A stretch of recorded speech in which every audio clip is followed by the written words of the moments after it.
नीयत आपके खिलाफ है। आज वक्फ एक उदाहरण है। अब आप पे एसआईआर लगाया जा रहा है। वो दिन दूर नहीं, अमित शाह जी कह चुके हैं कि एनआरसी भी लागू करेंगे। हम कब तक इनसे इसी तरीके से लड़ाई लड़ेंगे? किस तरीके से हम इन्हें अपने सबूत देंगे कि हमारे बुजुर्गों का, हमारे पूर्वजों का खून इसी मिट्टी में शामिल है? कैसे बताएंगे आप? इनके मंसूबों को हमें इसी वक्त फेल करना होगा। अगर इनकी जड़ें मजबूत हुई तो न जाने कौन कौन से कानून ये हमारे ऊपर लाएंगे। और मैं ये कहना चाहती हूँ कि ये जो राजनीति है, ये नंबरों का खेल है, आंकड़ों का खेल है। ये जब तक आंकड़े हमारे हक में नहीं होंगे तब तक हम आगे नहीं बढ़ पाएंगे। आंकड़ों की ही वजह से हम वक्त में हारे थे।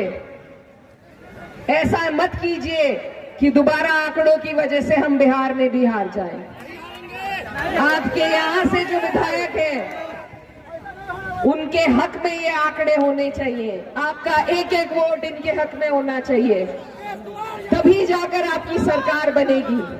और प्रत्याशी नहीं देखने हैं हमें सिर्फ ये देखना है कि हमारी सरकार कैसे बन सकती है।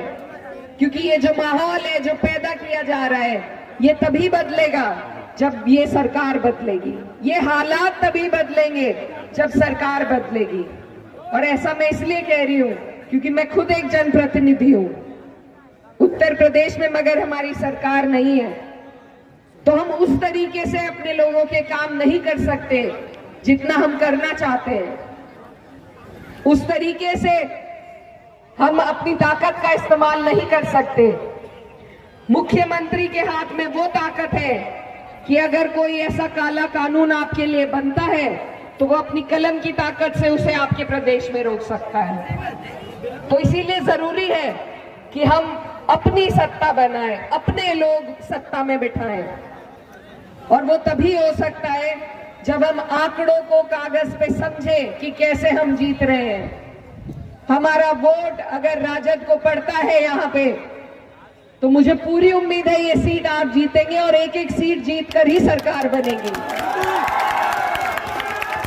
तो आपसे मेरी ये गुजारिश है कि ये जो हमारे देश की खूबसूरती है, हमारे देश का जो संविधान है, जो हमें वोट का अधिकार दे रहा है, जो हमें इस देश में सर उठा के जीने का अधिकार दे रहा है, उसकी लड़ाई अगर आप लड़ रहे हैं तो इस चुनाव के माध्यम से लड़ रहे हैं। और उस लड़ाई को आपको और हमें जीतना है। जीतेंगे या नहीं? जीतेंगे।